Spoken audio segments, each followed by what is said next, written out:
Okay, so we have now the model roughly built, and if you still smooth it, you get to see sharp edges on the corners. We in the previous part we created the ridges in that part of the wrench. So now we need to add more information because of course right now we have this very bad faces, and if you smooth it it looks very bad. So we need to correct this, and as we said before, we don't want to pass these edges all the way around here because that will break the smoothness here.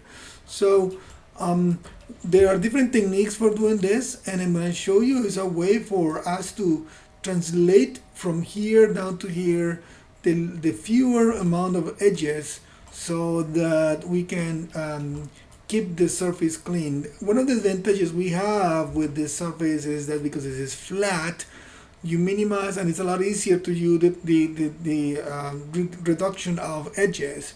If you were working on a curved surface, then we have other challenges which we'll talk about in future projects. Right now, I have 1, 2, 3, 4, 5, 6, 7 edges. 1, 2, 3, 4, 5, 6, 7 edges. So it's an equal number of edges. And what we need to do is we need to plan how we're going to do this. Not every case is the same. Not every model is the same. I'm gonna go to the top view straight on so I can look at it very flat. And you need to just pretty much plan your design or your the way you're going to do this. So I'm going to just actually kind of separate these guys a little bit here so we have a little more unequalized distance.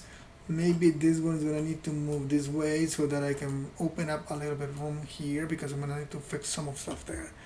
And the idea that we're going to do is, first of all, I'm going to change the way I look at my model so I can see my grid, not my grid, but my geometry, my edges while I'm working on it. So I'm going to select the object and I'm going to change the shading to do the wireframe unshaded. That way, even when it is not selected, I can see the geometry edges there. That'll make my life a lot easier to plan it.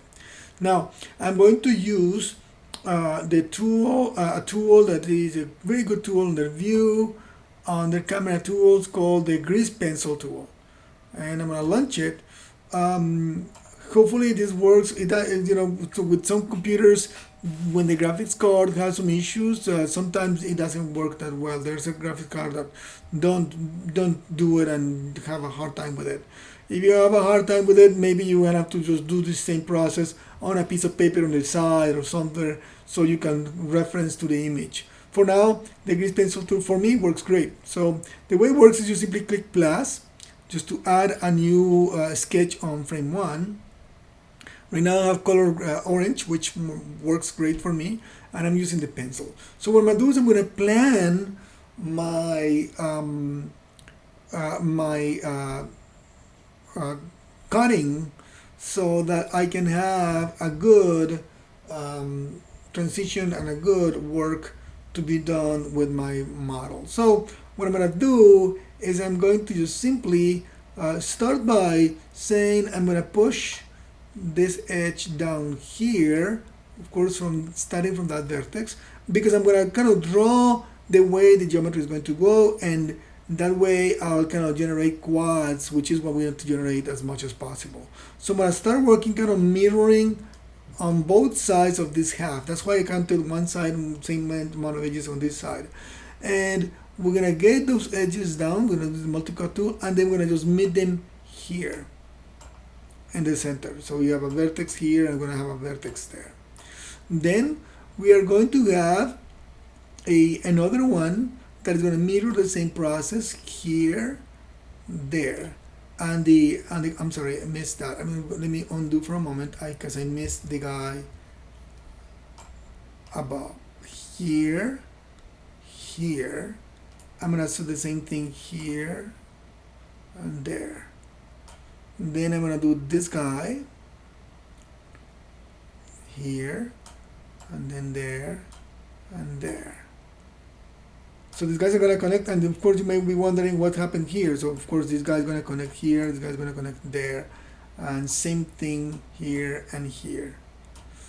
Then I'm gonna do the other one. It's gonna connect there, and it's gonna come down here, and it's gonna connect there, connect to that, and then connect to this one. And then I'm gonna do the same with this guy, and this guy here, and there, and there, and that, and that. And I'm going to do, I have a little space here, it's a little tight, but we can organize it later again. So I'm gonna do this last one here, and I'm going to push it this way here, and this way there. Let me just do this last one again. Didn't do it. I'm gonna do it one more time. Here and there. Pretend those are straight lines. I'm drawing with my mouse, so it's a little bit harder. And then I'm gonna connect to this one here. Right, and then of course this guy connects there. And I'm going to actually connect this one to the corner and that one to that corner. So you see we kind of made this web, if you look carefully, all of them, this guy doesn't look like it, but all of them have 4 edges. This guy is a little stretched, but that's fine because we are not doing the organic geometry. And all of these are quads. The only ones that are pending are these guys, which, you know, it was a little too tight for me to bring him over here. So what I'm gonna do is I'm just gonna have a little exception here for this guy, and I'm gonna cut here, and I'm gonna just do an extra edge right there. And this one is gonna cut to the corner there. That way this one's quad, all of these parts, and this one is gonna cut right down here to this one. Same on this side. This one I'm gonna bring it down here. I'm gonna cut here and there, and then maybe this guy is going to connect to that corner. And then this guy is gonna come here. I'm gonna bring this one, and I'm gonna add one extra more here because this one needs a little bit more information actually. So I'm gonna just do that here. And then I can cut this one to the corner. The key element is that all of them end up having 4 edges, which is the key. With that drawing, then I can start cutting. So remember, with the grease pencil tool, if you try moving your screen, I'm gonna try moving it so you can see, the grease pencil tool will not move with your image. And actually in this case, if I zoom out, it will not. Honestly, actually it's doing it in version 2019 is doing it, but if your computer is not strong enough, it might not do it. So just be careful, just test it. Mine is working great now. That's a good thing. So okay, so I'm gonna go a bit closer then, now that I can move, and I'm gonna use my multi-cut tool to mimic that web. So the best way to do it is to, because I cannot draw cuts in the air like this corner, I won't be able to do it. I'm gonna cut from this guy to this guy here. I'm sorry, I didn't grab it there. I'm gonna hit enter. So that was kind of mimicking this diagonal here. And I'm gonna do the same thing from here to this one. Hit enter. So you have those two mimicking the diagonal, this diagonal. And then I'm gonna cut from the center of this guy. I'm gonna do a little bit higher, mimicking probably, let's see, this one. I'm gonna cut it up right there to the corner. I'm gonna hit enter. That way I'm gonna grab, right click and click on that vertex, and then I'm gonna move it up to match my drawing.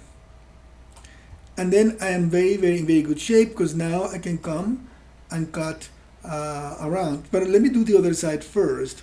So I'm gonna cut from this corner to this one, hit enter, and then I'm gonna grab that vertex, right click, grab your move tool, and then move it up a little bit to sort of match the placement. You know, the drawing is not perfect, so I may have to do a little bit more. And then it's a lot easier because I just simply need to cut from this corner to this one to somewhere here. I'm going to try to gain some space so it doesn't get so tight down there. I'm going to go to that corner there, and then I'm going to hit enter.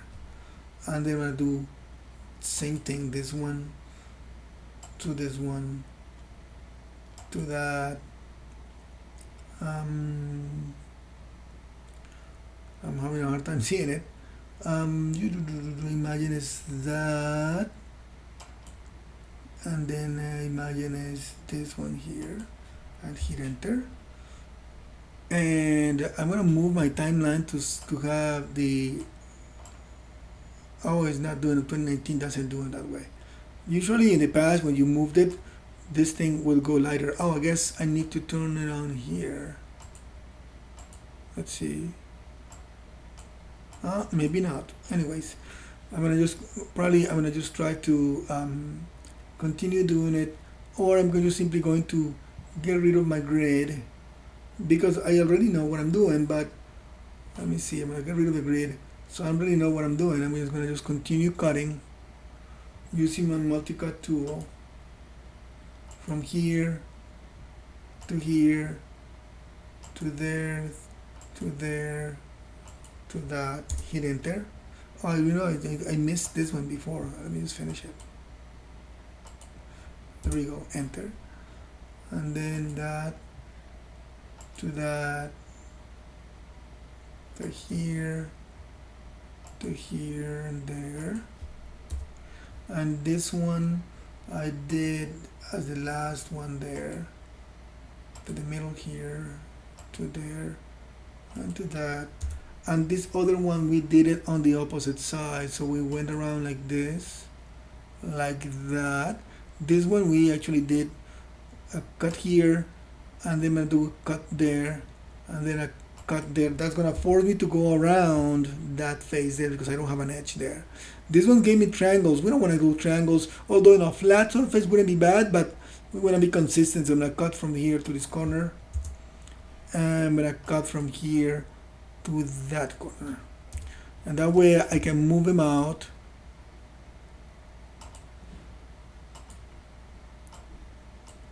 to have quads, and same with this guy, move it out to have quads. And I'm gonna go and do the other one on the other side. This guy we did it slightly differently. We came here, we're gonna cut here, and then we're gonna hit enter. And this one we cut from this corner to the middle on this one, so that the key element is that we get quads. Don't worry if your grid is not perfect. You'll see on my PowerPoint the grid that I did in a previous version. I'm gonna show it here. It's not perfect. It's kind of a little irregular, a little bit, you know, here and there, and not every case is exactly the same. So, you know, as long as you can translate the number of edges down here to non-edges, or to the minimum, you probably, if you need to add one edge, you add, and that's it. You know, this kind of technique works a lot in some cases when you need to add details to objects that are you know, difficult to do, and when you have to project too many edges. There are pieces of technology equipment or devices that have a lot of little details that many times are hard to do. And of course, you have to define depending on you know, how much of this is seen, because if it is something that could be done with texturing, you can probably do well with texturing, and that'll be enough. All right, so this one I haven't finished. Let me go back because I was stuck in here. So I'm gonna cut this guy down there like that, and I'm gonna cut here. That one is a little tight, but I'm gonna cut here because that one is gonna need to cut from here to here, and then I'm gonna move this one so that I can make the quad. I've been using the clicking on these icons here to bring my tool, but I'm gonna start using my hotkeys or shortcuts, so it's a little bit faster for me to do it. All right, here we have. Now I can start bringing this guy back to where they were before. Remember, they were originally there, but we pulled them down so that they didn't overlap with the edges. And now with this like this, what this is going to do is make sure that the corners are sharp. If you leave them like without it, it's possible that the corners of your geometry will be kind of soft, and that's not a good idea. Right, I'm almost there. And of course, I would have to do the same process for the other side of the object. So, once you do it once, it's a lot easier to do it on the other side. You just draw your sketch and you're pretty much done. Alright, so I'm going to select my object now, or right click, select my object. I can move around. I'm going to close this thing. Doesn't look too bad. If I hit 3 on the keyboard, it gives me a little information. It's looking bad because on the other side is not looking that great yet. There are other reasons for that, but I'll get back to it. But it's looking better on this side. You can see the geometry is looking, it's not that sharp. And the reason for that is because these corners could use more geometry. I won't add that yet. You remember, the closer the edges, the easier it is to get sharper corners. So, but I wouldn't add those yet. I wouldn't add more edges here to have a sharper corner because I need to fix this problem down on this other side. So I won't do it in the video, I'll just do it on my own. But that is the idea, that you need to avoid translating information from the detailed areas onto the areas that are not required or needed.